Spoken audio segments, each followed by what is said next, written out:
thought. Just a thought. This is a train of thought that I was having.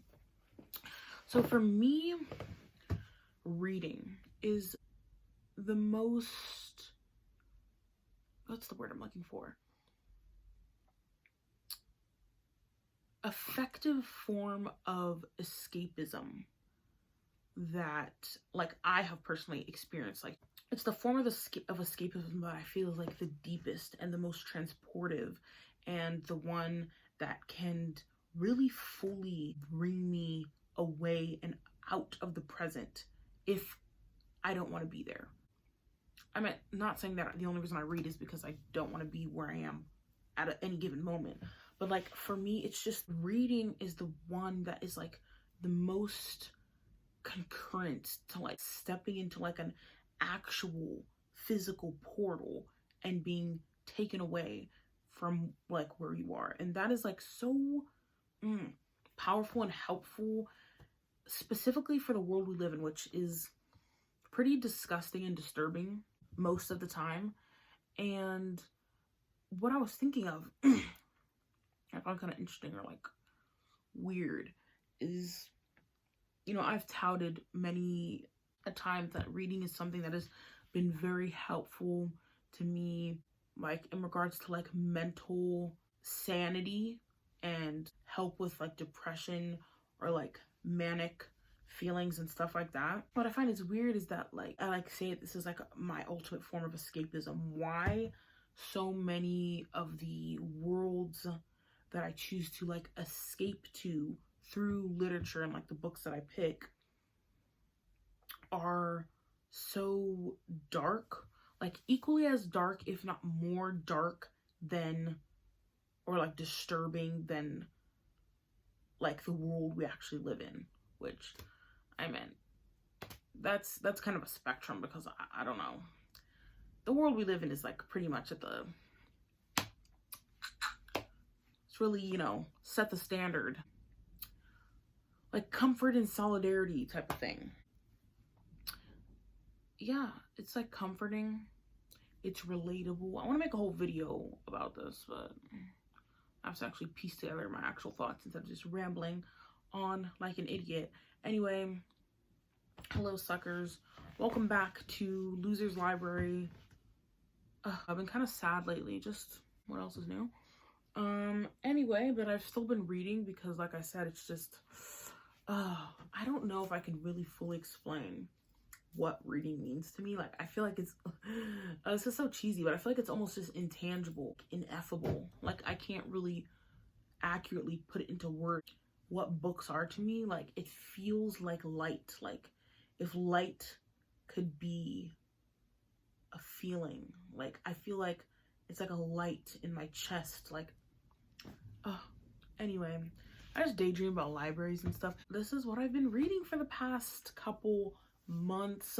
I had like this whole big dramatic Black History Month TBR that I did not keep up with, you know. Reading is like an ever-changing state, you know. Sometimes I read 4 books a week, sometimes I read 1 book a month.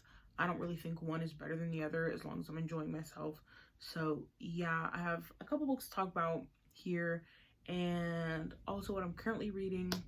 And y'all should also let me know what you're currently reading and what's tickling your fancy or whatever. And we should like talk about books. Anyway, let me stop rambling. So the first book I want to talk about is the one that I read most recently, or finished most recently, and this one kind of blew my mind a little bit. And so I read Ice by Anna Kavan.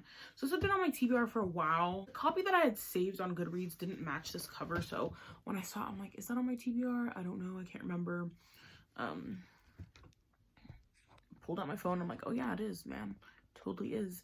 And I decided to buy it. So a quick synopsis, or like a quick understanding of what this book's about.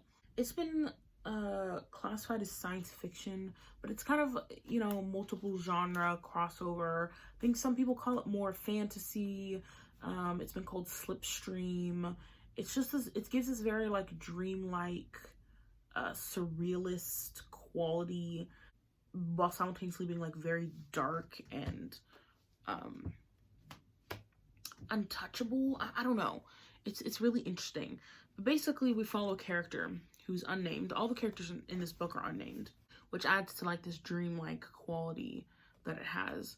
And this narrator in this very like dark dystopic world that is slowly being taken over by ice. Like the new ice age is upon them. Everybody's dying. Societies are dying off. It's pretty scary. There's like some kind of dictatorship by this man named the Warden that's going on. It's kind of very vague in a lot of ways.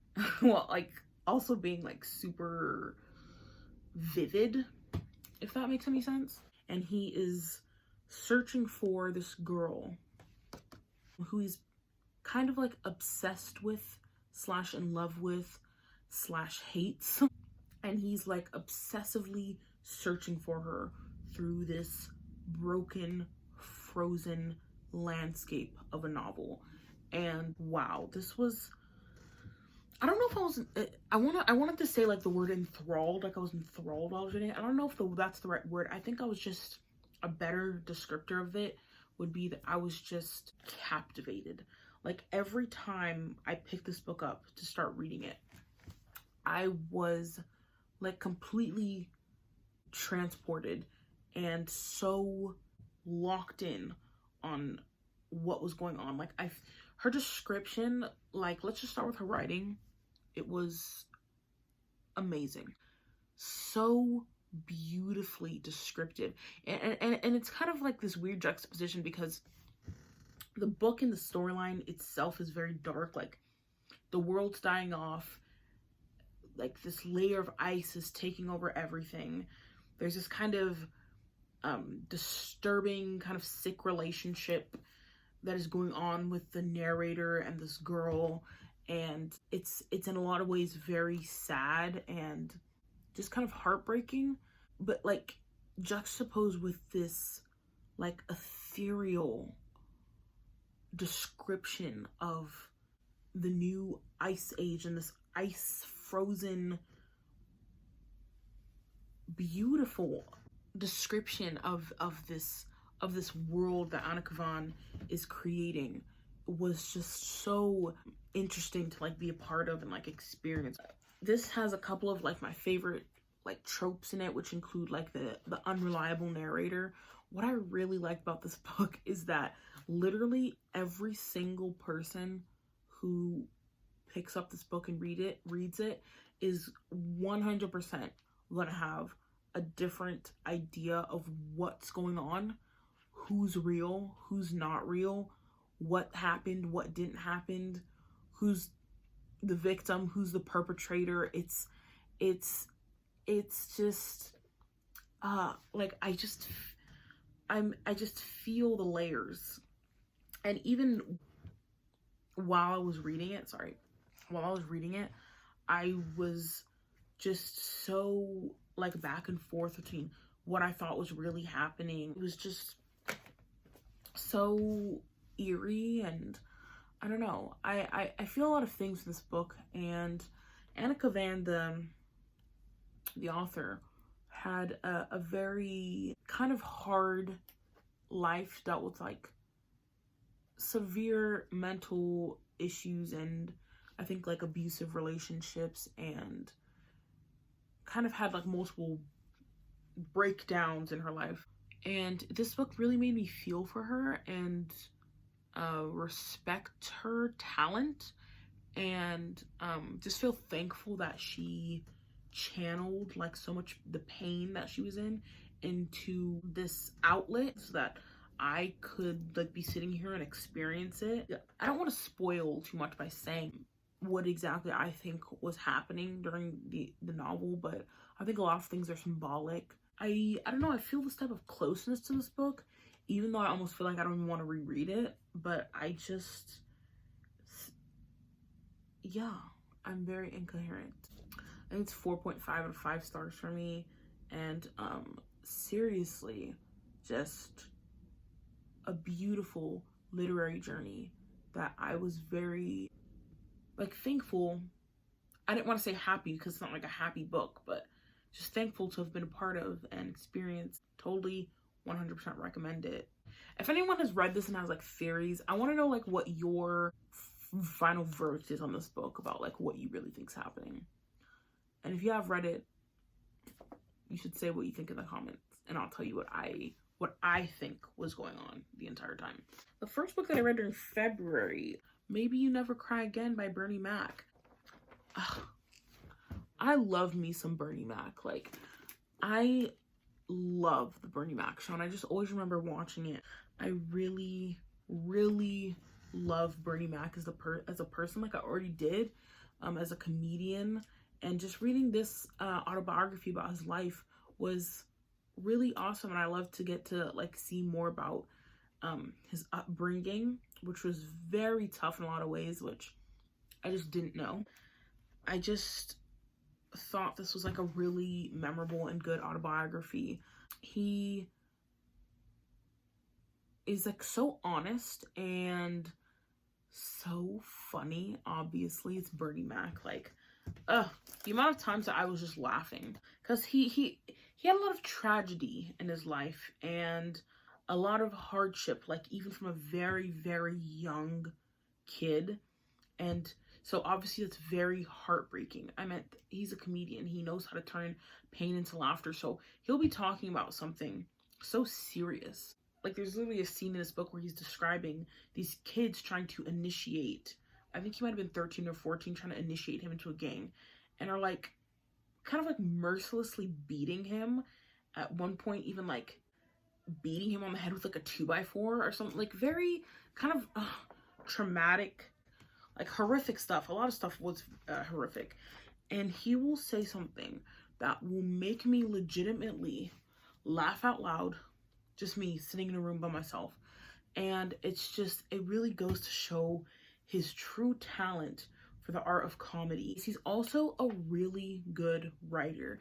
This is written in a very like oral style, very much in the way like he speaks. If you've ever like watched the Bernie Mac show or heard one of his like sets or anything like that, it's very much written in the same way, but it just flows really nicely and was like very easy and kind of seamless to get through. This book was a 4 out of 5, I think, for me. Also, I guess the last person who read this had wrote on the very last page, "Rest in peace, Bernie." And I'm gonna second that and also say rest in peace, Bernie. And yeah, it was a great book. Maybe You Never Cry Again. Also during Black History Month, y'all, I read my first Alexandre Dumas. I read The Black Tulip. Now, I enjoyed this book. Like, I enjoyed it, like, at a very kind of simple level. I ended up giving it 3 out of 5 stars, which may sound kind of low, but I did enjoy it. I feel like this is one of the books that I just maybe didn't read at the right time. Like, I don't know if it was exactly what I wanted at that moment, but I decided to go through it with it anyway. But basically, this takes place in the 17th century, and we're following this guy named Cornelius in kind of this journey he goes through to produce a very rare and beautiful black tulip amidst like political and personal trouble in his life. He, you know, ends up getting like wrongly imprisoned, and he falls in love with this girl, and it's just like drama. I was like, let me read some Dumas before like I pick up Monte Cristo. I still haven't tackled it. I was never like super invested.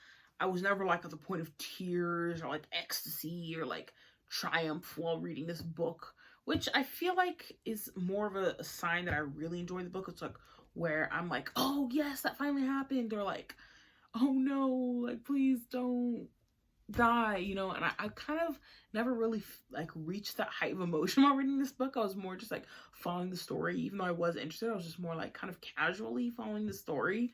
For some reason, just like I think it was just the specific time I decided to read this. The like 17th century English, or I mean this was translated, but you know, like a 17th century like speech was just like not doing it for me, which has never really been a problem for me when I'm reading like how formal it was, which was not really clicking with me. I understand that that was authentic for them and all that, but like for some reason it just, I don't know, I kind of like, I missed the vital point of connection when it came to this book. but I thought it was good, and the storyline was well done and all that. And I will be reading more Dumas. I'm not going to be rushing to read Monte Cristo. I mean, Monte Cristo is his Monte Cristo. Why am I saying it like I don't? I've said it so many times that I think that my tongue is like lost his magnum opus, right? So I would hope it's like I would like enjoy that one a little bit more than I enjoyed this, but yeah, that whole like tulip mania thing that happened is also really, really interesting. But yeah, so that was The Black Tulip by Dumas. Next, y'all, I continued my love story with CJ Cherryh, and I picked up Foreigner. This is my 8th CJ Cherryh book, so I like her, clearly. I mean, what can I say? I loved it. This book is falling apart at the seams. I had to tape the cover back on, and the back cover fell off, and like it's like one of those super old like 80s copies, like everything is just kind of crumbling, but it kind of added to my experience of reading the book, if that makes any sense. Like it's like, yeah, this is my crumbling copy of Foreigner, you know, we kind of bonded over that. But basically this book is science fiction, and it's about this race of alien called the Atavi, and they're like this really tall, black-skinned, yellow-eyed alien, and they live on their planet in relative peace. When one day, a spaceship full of humans traveling through the cosmos, they get lost, their ship breaks in some capacity. They basically have no idea where they are and no way to travel light years back to Earth. So they basically have nowhere to go, and they spot this nearby star or nearby planet and see that the Atavi's planet. They're very obviously weary of just like dropping down on a planet full of a life form that they know absolutely nothing about. They end up getting like found out. They like kind of like drop down to the planet, just kind of scope what's going on and that type of stuff. But eventually the Atavi take notice of them, and they eventually start living not really side by side. It's kind of unclear exactly what happens like the first part of their like cohabitation, but they start living on the planet. This huge war broke out in between them, and they called a treaty. They made a truce, but since then they have lived separately. There's like island, basically like a huge island or group of islands called Mosfera that the humans live on, and then the Atavi kind of inhabit the rest of the planet. And they're very separate from each other. But there's this one guy who's called a Padi, who's a translator, which is this guy right here. His name is Bren, and he's kind of like the bridge between the peoples. He translates and is kind of like a diplomat. Basically, somebody tries to kill him, and we're shot off into a journey of just like questioning people's motives and trying to build trust with a species that is very different, like emotionally and physically, than humans. And I meant, it's just classic CJ Cherryh. She does what she does best. She makes like these alien cultures that are like super believable and very different. It was super immersive.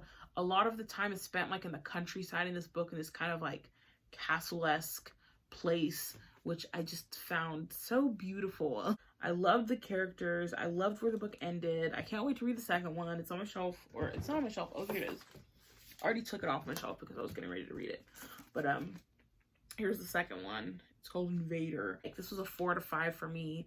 It was just a great read. It's, you know, she does so well, like the balancing of relationships type of like tension, and yeah, it was awesome. It was sick, dude. Totally sick. I love CJ Cherryh. She just does what she does so well. I love her. She's so cool. I also want to talk about a little bit about what I'm reading at the very moment right now. I started rereading the Book of Disquiet by Pessoa, but the New Directions translation / edition and I'm loving it so far. This one is kind of set up not drastically differently, but kinda from the Penguin edition, the Merchant of Zenith. I didn't know basically that there were 2 phases of the Book of Disquiet, set like years apart and with different heteronyms. I thought Bernardo was the sole author of the Book of Disquiet. The last book that I'm currently reading right now is oh my god, I need to stop touching this. Oblivion by David Foster Wallace. So it's kind of so nice to be reminded, because I haven't really been in David Foster Wallace's world in a while. The last kind of journey that I took into the world of David Foster Wallace was last year with The Pale King, which I kind of got got lost in the sauce on that journey, and then ended up DNFing it around like page 250 or something like that. But somebody on my Infinite Jest video like kind of sold it to me again, so I'm not like completely done with it. But it's just so nice to be kind of like back in his realm and experiencing his writing again for like all the reasons that I fell in love with it in the first place, including like just how exhaustive he is when it comes to his characters, and like how it can be like literally so frustrating, yet you can't peel your eyes away type of thing, which is, I don't know how he does it, man. Specifically after reading the first story in this collection, Mr. Squishy, which is basically a novella. It's like 70 pages long. Just reminded me like why I loved reading him so much, and I was like kind of really disappointed after I kind of like failed to really kind of get into The Pale King, because I'm like, dang, that's my last like David Foster Wallace novel. Because I mean, I'd read The Broom of the System, and then Infinite Jest obviously, and then I had read Hideous Men. What I had left was like story collections and essay collections, which are obviously one of his strong points. But I was like, man, I don't have a novel. And reading just like the couple stories that I've gotten through of this already just like kind of took away that complaint, because he's just so good. Like, he's just so good. And it you know, I mean, just for how exhaustive, like I said, he can be, it's basically, you know, every story is its own book. I mean, like I said, the first short story was 70 pages long, and it was freaking amazing. I'm back in the game, baby. I can't wait to finish this collection, and then I'm so excited now because I have like this newfound like passion to like actually pick up his like, you know, shorter stuff. I mean, I love David Foster Wallace, we all know that, even though he can be annoying sometimes, right? Anyway, yeah, suckers, that's all I have to say. What are you guys currently reading? What have you read in the past couple weeks or months has blew your mind and transported you to a different planet? I'd like to know. As always, happy reading, losers.